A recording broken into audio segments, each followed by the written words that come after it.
Good evening, everybody. It's a great pleasure to be here, and Baroda is sort of like a hometown for me. So it's always a matter of pride to be coming back here. And congratulations to the organizers for hosting the second or third diabetic cardiometabolic conference. So now let's talk about something that is very near and dear to my heart. I recently was at the American Diabetes Association meeting as well as at the International Congress of Obesity, and I can tell you that all the sessions were either on management of obesity, and the remaining 50% sessions were on how to use GLP-1 analogs and the newer triple agonists and dual agonists. So how to use oral semaglutide in the clinical scenario, let's go through that. So I am supported by Novo for the purpose of this talk. You're all wondering why is this woman up here? This is because Elon Musk tweeted that while the world was thinking about something else, semaglutide, also known as Ozempic or Rybelsus, seems to be working for appetite control with minor side effects. And this is probably what, sort of set the ball rolling. People started asking about it. We have patients even in India who want to know what is happening with this molecule. And what happened is it led to a shortage of this medication, shortage of diabetes medication after TikTok users promote this drug for weight loss, how a viral trend could be putting diabetes patients at risk. Doctors are asked not to prescribe semaglutide or Ozempic. So this was like, mind-boggling. I'm sure a lot of you also have the same experience wherein patients come to you and ask about this molecule. So what is going on? How do we use it? How to best select our patients that fit the profile? So let's understand this wheel of cardiometabolic disease. We know that type 2 diabetes, obesity, cardiovascular disease all come from the common soil of insulin resistance. We also know that obesity is now not just the biggest driver of type 2 diabetes or cardiovascular disease, but the entire spectrum of what we call metabolic disease such as myocardial infarction, peripheral arterial disease, chronic kidney disease, NASH or what we now call as MASLD, heart failure with preserved ejection fraction, strokes and so on. And therefore it's very important that we not simply treat obesity, we simply treat diabetes, but we look at the entire spectrum and make sure that we are treating the patient as a whole and that we try to work and use molecules that will work on everything. GLP-1 receptor agents simply seem to work on all of this. So this is the ominous octet that Dr. DeFronzo described, and you can see over here it is not just the pancreas with a beta cell defect, but also an alpha cell defect. We have the liver where there is hepatic insulin resistance. We also have the GI tract, the kidneys, the muscles, all of which are involved. But now we must keep at the center of our understanding the heart and vessels, and also we must try to work on improving MASLD or underlying fatty liver or steatotic liver disease. Semaglutide so far to us in India is the only oral GLP-1 receptor agonist available. Of course, we have other GLP-1 agents such as dulaglutide, we have lixisenatide and liraglutide. But this is the only one that we know across the board, which is the oral molecule. There is one more in the pipeline known as orforglipron, which is going to be a non-peptide molecule, and the good part will be patients don't have to wait after they take it first thing in the morning, which is the 30 minutes of waiting period. Now, how does it work? Not only does it work on diabetes, but also seems to have beneficial effect for cardiovascular disease, chronic kidney disease, MASLD. Of course, we know it works for obesity, and last but not the least, a lot of newer indications in the pipeline such as Alzheimer's disease, dementia. So we remain intrigued and we wait to see what it unfolds. So let's first talk about diabetes. We know that semaglutide, when given across the board, helps the majority of patients to achieve their glycemic targets. In clinical trials as well in real-world evidence, we now have data from more than 30,000 patients collectively and 9.5 million patient years of experience, and that glycemic control is shown early, and if you continue the molecule, it's sustained over 104 weeks. Up to 80% of patients with type 2 diabetes achieve an HbA1c less than 7% with oral and injectable semaglutide. So this is very important because we know lowering HbA1c will help with microvascular complications. And this is what I was talking about, that we have from our very own Dr. Kesadev and colleagues, effectiveness of oral semaglutide in weight loss and glycemic control, a real-world longitudinal study. This was also presented at the ADA in 24, and we know that this works in the Asian scenario. So semaglutide is considered a molecule with a very high efficacy. we can get up to a weight loss of 10 to 15%. We know when we lose about 10 to 15%, you can have disease modifying effects, which can also lead to an improvement in diabetes, reduction in medications. Now, of course, all of this was seen much more with the injectable semaglutide, 2.4 milligrams, which is used in a once weekly dose. Not only does it improve or reduce weight in adults with type 2 diabetes, but also it works on the overweight and obesity part of it. Now, in a study with oral semaglutide, we know that 1 in 2 patients get at least a 5% weight loss.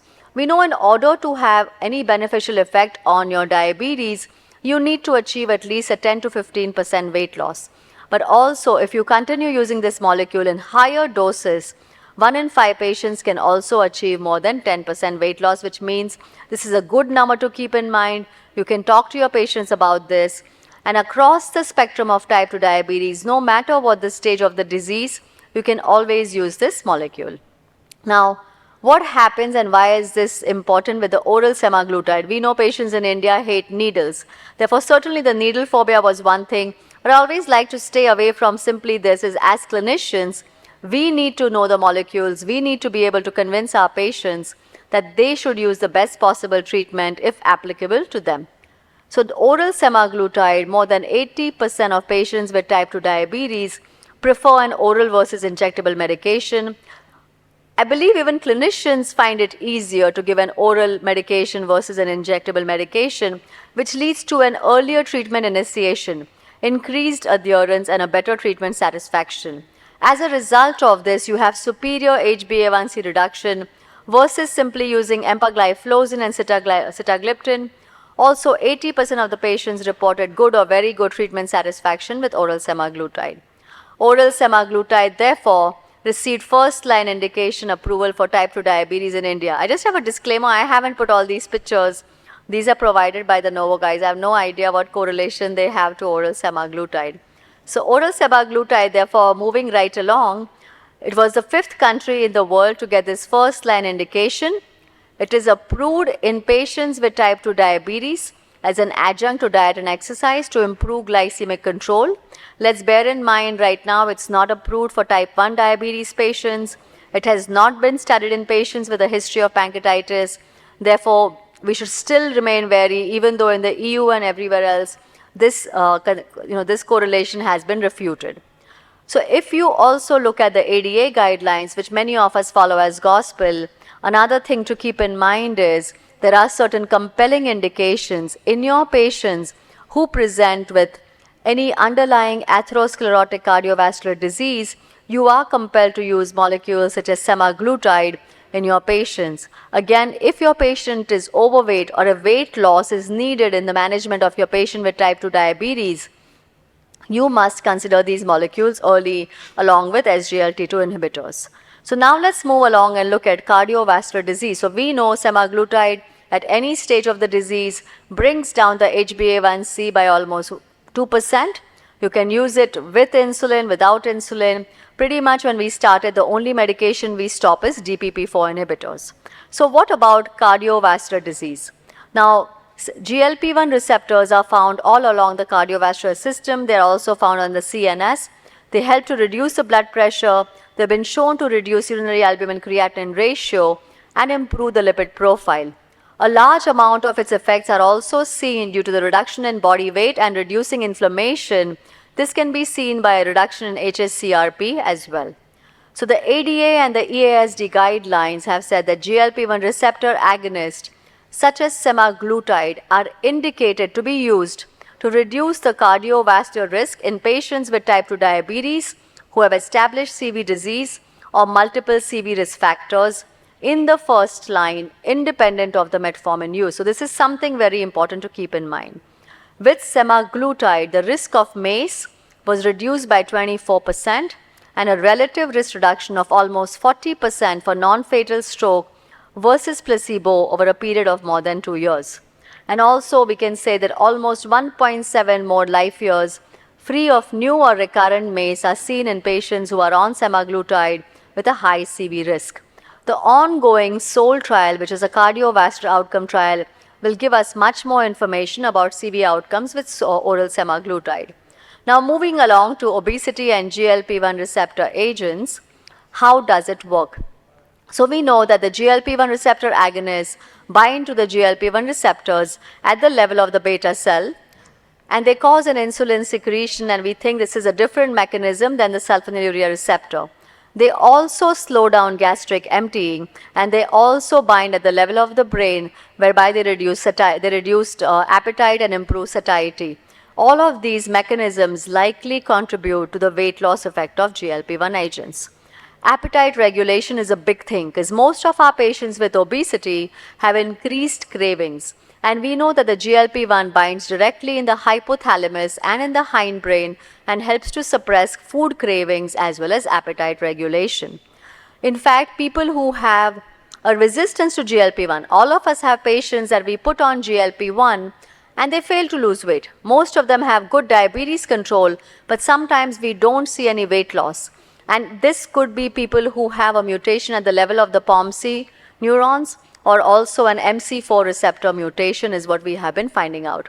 So this is important to understand that GLP-1 stimulates POMC or CART, which helps to reduce hunger, energy intake and food cravings, as well as it helps to inhibit neuropeptide Y and agouti related peptide, which improves satiety.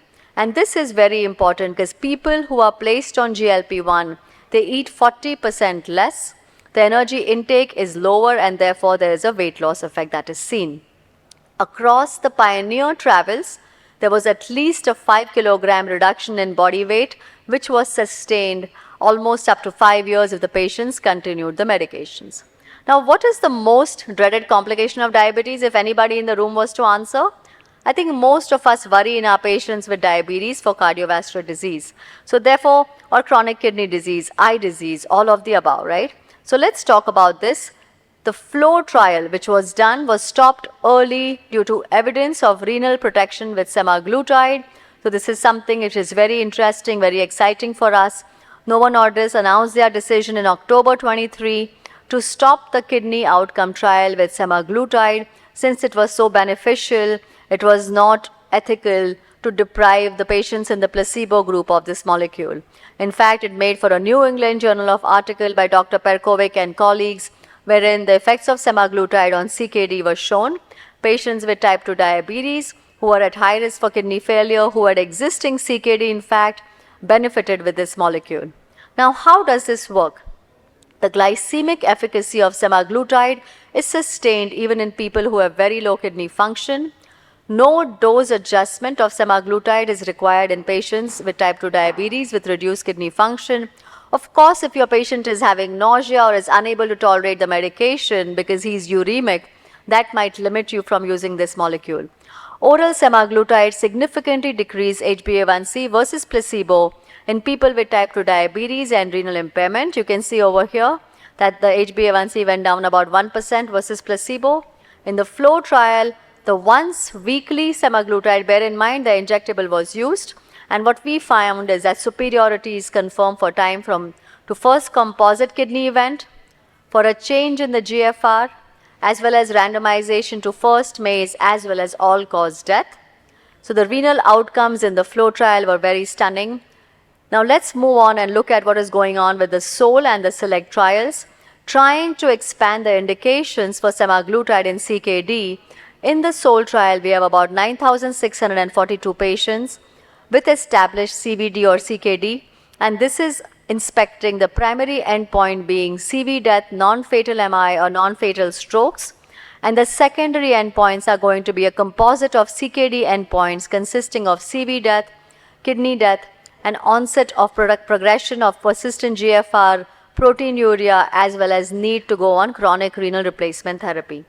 Similarly, in the SELECT trial, which is again a kidney protection with subcutaneous semaglutide in patients without diabetes. So this is very exciting also.